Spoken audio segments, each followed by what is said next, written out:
وهذه البطاطس اللي بترفع هرمون السعادة، جربوها وادعوا لي. شوفوا بس كيف خيال.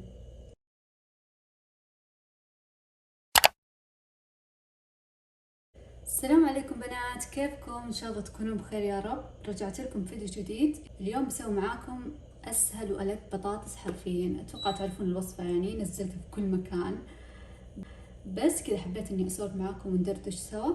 فيلا خلونا نبدأ.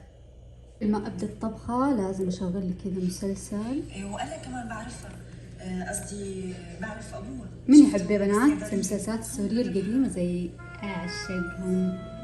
لو عندكم كذا مسلسل، ختمت حرفيا كل المسلسلات. لو عندكم كذا مسلسل حلو ممكن ما شفتوا اكتبوا لي تحت في التعليقات. طبعا لازم تقوسي اشغل المسلسل واجيب لي مشروب ولا قهوة وابدا الطبخة. بس ايش رايكم بكوبي؟ كيوت يا بنات، يجنن، مت عليه. هذا مسلسل حلو بس اغلبه كذا مشاهد صامت وموسيقى. فيلا نبدا. هذه الخطوة اصعب خطوة في الطبخة كلها، تقشير البطاطس. عارفين باقي الخطوات ولا شيء.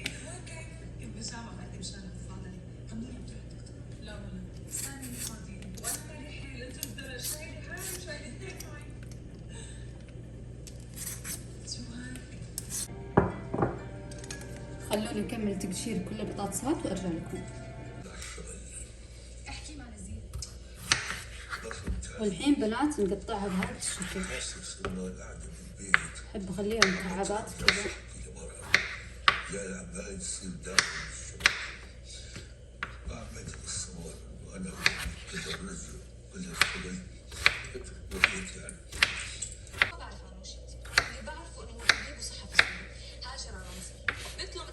الكواكبي مثل ولاد تقلى تبع جريدة الأهرام. ليش ما عطاني حلقة بحث عن الكواكبي؟ ستي كلهم مثل بعضهم، أصلا هدول العالم قصصهم متشابهة. يعني استعمار عثماني، قناة حريات، هروب لمصر، إنشاء جديد. هلا اتركي الموضوع. أنا بمشي هالمعلومات كلها عنه. هلا شو عم لك هون؟ يعني شو؟ لا، إيه معناتها امشي؟ هلا بتشي قلت لك مو اتركي الموضوع علي. بدي اشتغل. خلي السعادة. امتى؟ طيب بنات، بعد ما قطعنا البطاطس نتبلها عشان بندخلها القلاية الهوائية. فنحط شوي زيت. انا مسوي كمية شوي لان اخواتي بياكلوا معاي. تحت بكتب لكم المقادير بالضبط عشان. وملح وكمان في المقطع اللي قبل قلت لكم كيف تضبط معانا البطاطس في القلاية الهوائية. برجع اعيد كلامي، اهم شيء تغطون كل حبات البطاطس بالزيت تمام. وبس ندخلها القلاية على حرارة 200 تضبط معاكم البطاطس. بس خلونا نقلبها مرة كويس. تقريبا انا بستخدم يدي. خلونا نستخدم صينية تدخل الفرن. القلاية او الفرن عادي. حط بالصينية ورق زبدة.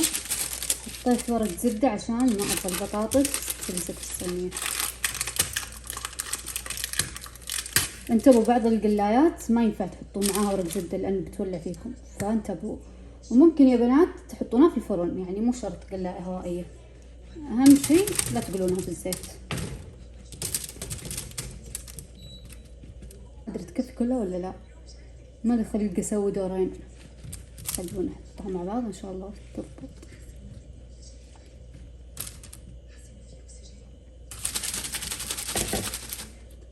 ويلا ندخلها القلاية. دخلتها القلاية على حرارة 200 لمدة 20 دقيقة. لا بسم الله، خلوني 20 دقيقة. بعد 10 دقايق راح اطلعها واقلبها تمام. حاطة تحت القلاية كرتون عشان ما تخرب علي الدولاب.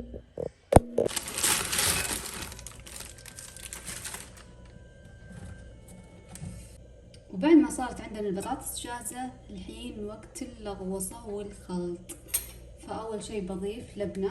وبنات أنا أضيف لبنة عادي، أي نوع لبنة تحبونه. هذا أول مرة أجربه أنا. بس حلوة يعني.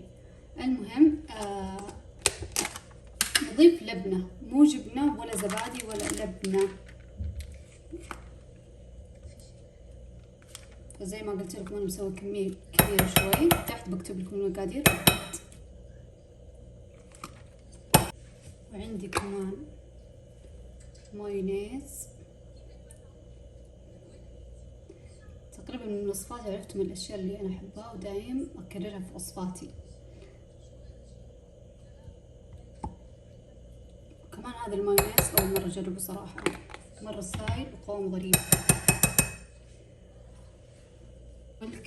الكثير من الكزبرة.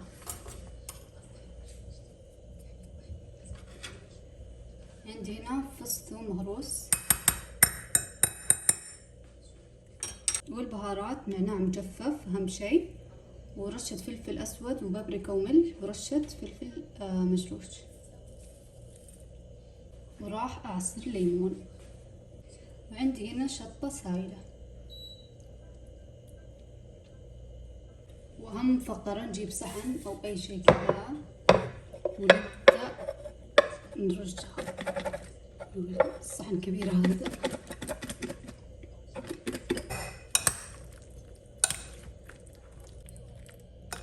وبس كذا ألذ وأسهل بطاطس صارت جاهزة. وهذه البطاطس اللي بترفع هرمون السعادة، جربوها وادعولي. شوفوا بس كيف خيال.